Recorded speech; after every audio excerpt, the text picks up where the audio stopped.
Welcome back, my friends, to the Moto Guzzi show that never ends. Here's Sasha the Guzzi dog, hard at work. Hey Sasha, what are we doing today? You're wiring again. Okay, let's do wiring again. Well, we're coming to the end of wiring, and what we're doing is we're looking at turn signals. Now these are the original turn signals for this bike. They are Lucas ones, and this is the original tail light and stop light for this bike. So I think it's important to try to keep the originals if I can. There were about 9 lights on the back of this bike, various types, turn signals, stop lights, tail lights, la-di-da-di-da. Hate all that crap. I like everything nice and simple. So we've gone back to the 3 lights. Now Lucas lights, they were fitted to Guzzis. Various types of turn signals were fitted to Guzzis in the 70s. They could be the police style, they could be the Harley style, or Lucas. In my case, it's Lucas. Now, I don't have any for the front because there was a big fairing on the front with several lights attached to it, and they're all Japanese lights, and they're all very heavy and pretty awful looking anyway. One thing about the Lucases, they are quite neat. So, looking through my box of bits, I found some Lucas lookalikes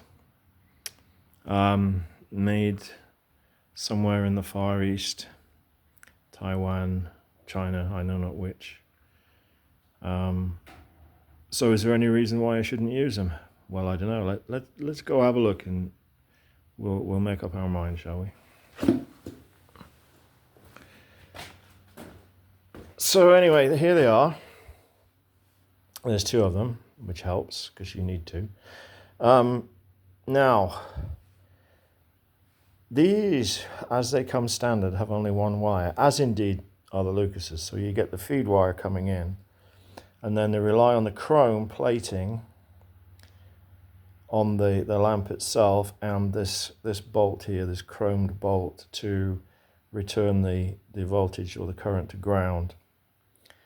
Now, they can go wrong if they're not bolted up tightly, or if there's corrosion gets in, the light will go out, and then you're chasing a bad ground. And I've done that so many times, I just hate it.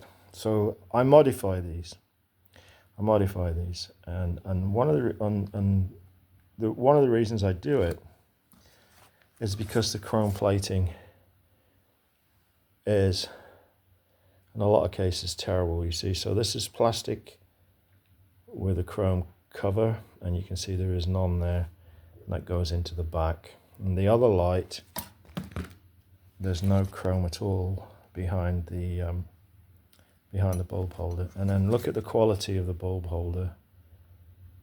You know, you can see that it's very roughly stamped out. The 2 sides aren't really symmetrical, and altogether a bit yucky, really. But they do work.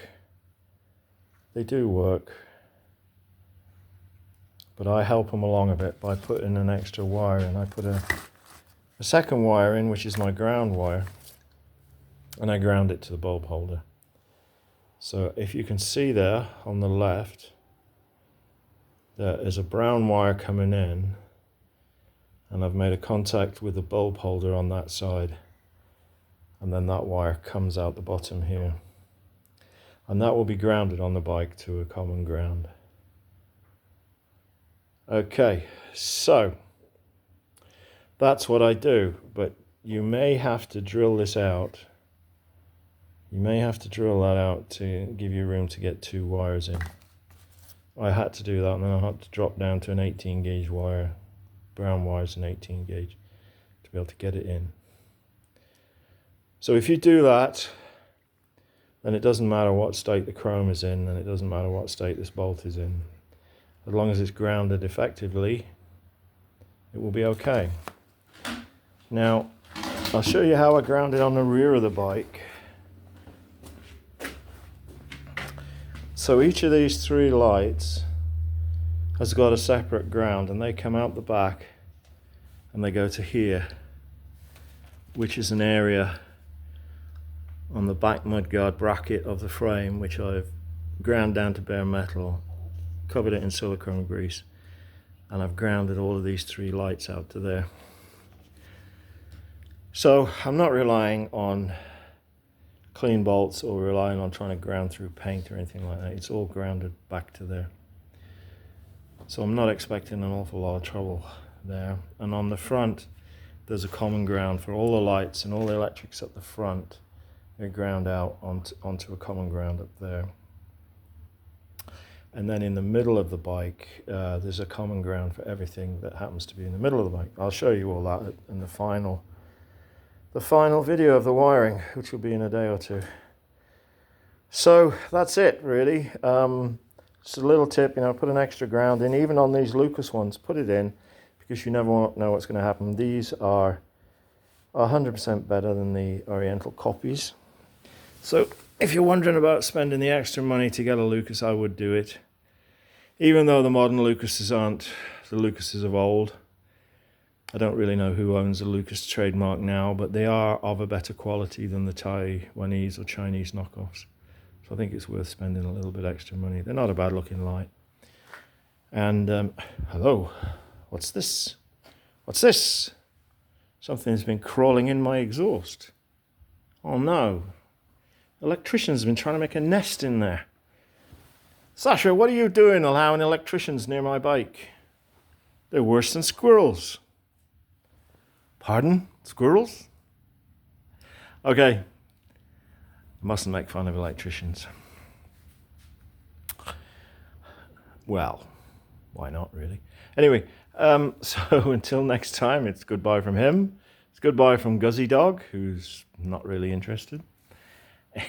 So until next time, take care of yourselves, look after one another. Rubber side down, Guzzi side up, keep it shiny. Enjoy your summer's riding. Goodbye.